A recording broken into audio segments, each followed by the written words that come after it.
How you doing, man? Giants, Tanky Toddler here, bringing you guys X-Rated Girlfriend Stories, Episode 4. And this gameplay you guys are watching, you will see it is terribly laggy. And this is live, like, I recorded it live, so you're going to see exactly what I was seeing. This isn't theater mode. So, I don't know how I posted such a good score when it was lagging. And this is my first game in like 4 or 5, 6 days or something. No, it probably wasn't that long. Probably like 4 or 5 days. And so my aim actually was kind of bad, but I still posted a pretty good score considering what I had to deal with in this game. It could have been higher if I had the opportunity.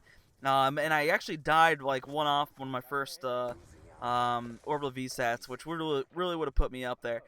So yeah, hope you guys enjoyed. I apologize because it's gonna look kind of shitty since it lagged so much in this game, but you're gonna see like Welcome to Black Ops 2 type of thing. So anyways, let's get started with the X-Rated Girlfriend Stories episode 4. Last time we left off, I told you about the time where my roommate was getting it on in the top bunk, and I invited some friends to watch some movies while they're completely naked. So that was good stuff. And I promised at the end of it I would share the story if I haven't already. I don't think I have, so I'm going to share it anyways. I apologize if I have, but at the end I also have another story that's really funny, and it was quite embarrassing, so I'll tell you that in a second. So first, the story about me sleeping in my car. It was the beginning of sophomore year, and my roommate, he was an ambassador, so he got to the our dorm about 4 or 5 days early, and I'm like, dude, I'll come up. Like, I don't have anything to do. I'm done with work. I'll come up and we can just drink and chill out, man, for like 3 or 4 days when you're not doing shit for ambassador program. He was like, yeah, come up. So I get out there, and I'm not able to have keys yet. I mean, the first couple days were amazing. They were a ton of fun. We had a ton of fun. We were allowed to tell since nobody was there. There was a few other of our friends that were there. We just drank a bunch. And so the day before, my parents were bringing up the rest of my stuff because my car is kind of small, and I was bringing up a futon and bringing up like a big TV, and I couldn't fit everything. So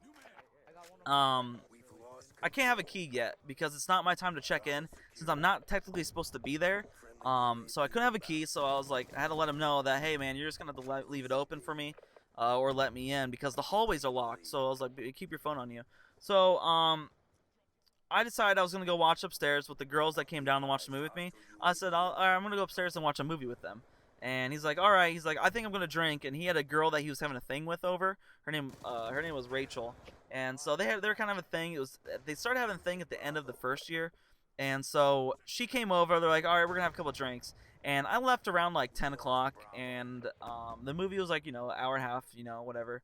And I came back around midnight. I'm like, dude, like we stayed the last like 4 nights, like till 3 a.m. Like they have to be awake if they're just drinking. And then we also had another friend in there. We had another friend in there, and that was staying there. He was going to be sleeping on the ground, actually. So, I get done with the movie, and I'm in the hallway. And while I'm in the hallway, I can't go anywhere unless somebody unlocks the hall. Like, I'm not. Excuse me. I was in the stairwell, and so I couldn't get into any of the hallways because they're all locked. The only place I can go is outside. That's the only place I can go on my own. So I give him a call. I'm like, oh shit, he's not answering, man. And all right, I give him a call. I give my other friend a call that was staying there. Nothing, no answers. I'm like, well, what the fuck? So I go outside, and we're on the bottom floor. We're on the basement floor. And when I say basement, it's like at the back end, there's a window, so you can knock on it. So I knocked on the window right next to our beds. I kept knocking. Nothing. Nobody was answering. Nothing was looking out. And like the bed's right there. And I'm like, all right. Like I have a little bit of cash.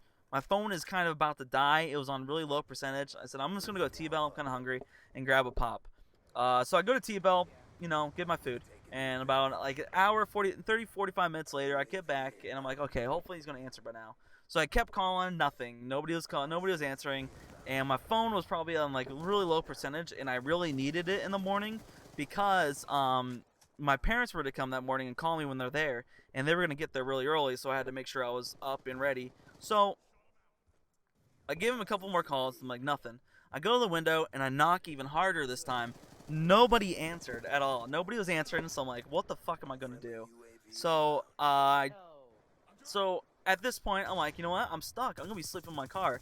And luckily, it was still pretty warm out, but, I mean, it was Minnesota weather, so it ain't that warm, especially at nighttime. So I slept in my car, and the next morning, I turned my phone back on, and the other guy was staying there had texted me because I was texting him. I'm like, dude, what the fuck? When you guys wake up, give me a call. And he had texted me the next morning. He's like, dude, he's like, call me when you can, like I'm awake. So I called him. They let me in, and I start walking in. I'm like, all right, it's 7 a.m. My parents are coming in 2 hours. I'm just going to sleep a little bit on my own bed because I only got like an hour of sleep, if that. Like, sleeping in the car is the most uncomfortable situation ever. So I don't look, it's dark in there. I go forward, turn to the right. We have a little mini fridge. I put my burrito in there that I hadn't ate. Turned back at the beds, and the girl that he had a thing with was sleeping in my bed, and she was stretching, waking up at this point. She's like, sorry, I hope you don't mind that I slept in your bed. I looked over there, and I'm like, no, you're fine. Go back to the fridge, grab my burrito and pop, and leave again. I was so pissed. I just could not be there because, one, somebody slept in my bed without my permission on all my shit, which, I mean, I would have let her, but actually I wouldn't have because I wanted to sleep in my own fucking bed. I didn't want to sleep out in the car. So I had to go outside, and I waited, and for my parents to come, and I was, like I said, I was dying. I only had like an hour of sleep, if that. They got there, we put all the shit inside, and I just kind of went on my own way and pretended nothing happened. Later on, I had an episode where I blew up at him. I was like, I brought up every single thing I'd never mentioned before that he pissed me off on, and that was one of the things. That was one of the main things. I was not happy about that because he knew I didn't have a key, and I told him to stay up or help me out, and how he couldn't answer his phone. It's right next to me, sleeps with it. How he could not hear the window, which is right next to the beds. Fucking crazy. And then let some chick that he has a thing with sleep in my bed and, like, sleep with him, man. So, yeah, that pissed me off. So anyways, let's go on to the next X-rated girlfriend story. And this was actually freshman year. Near the beginning of freshman year, it was probably like September, October-ish.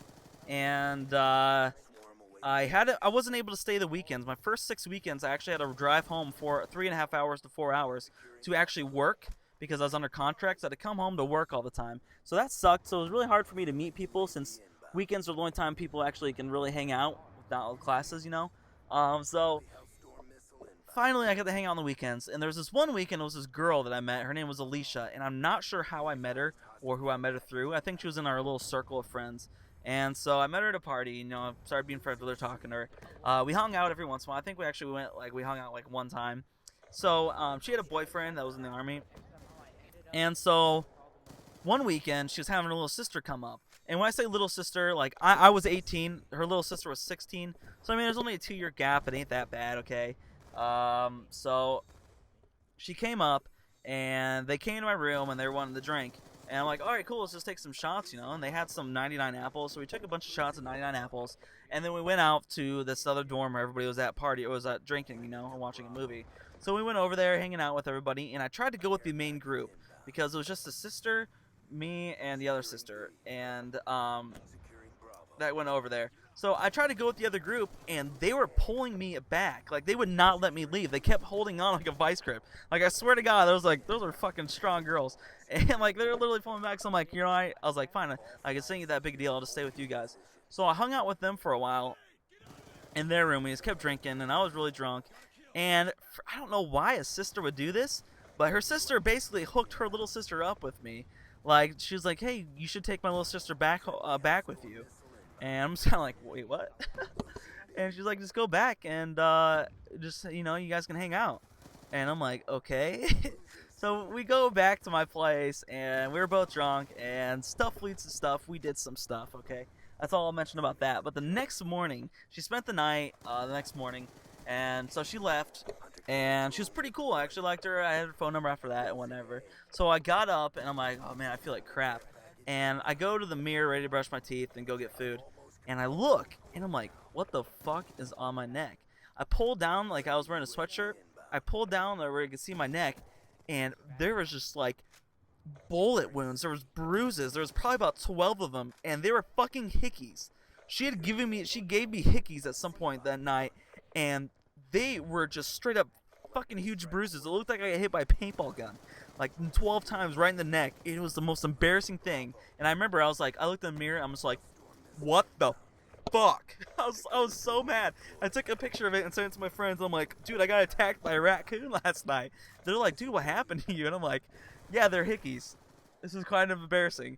And they stayed on my neck for a whole week. If I find a picture of them, because I know I used to have them on my old computer, I don't think I have them anymore. But if I do find a picture of them, I'll post it on here, and like I said, I don't think I do. I think I actually showed it in a old video on my old channel, but that video has been deleted by now. So I'll see if I can find it. But dude, like this is the most embarrassing things I've ever seen. Like, I mean, I'm not a big fan of Hickeys. It's more of a high school thing, and obviously she was like a junior in high school, and so but like they were so visible and they actually hurt. Like what the fuck? It was so embarrassing. But overall, I don't regret it. She tried to hook up with me again, and I said no. Cause she came back to college a couple more times, so she found some other boys to do shit with. What a slut. So hope you guys enjoyed X-Rated Girlfriend Stories episode 4. Leave a like if you do, and hope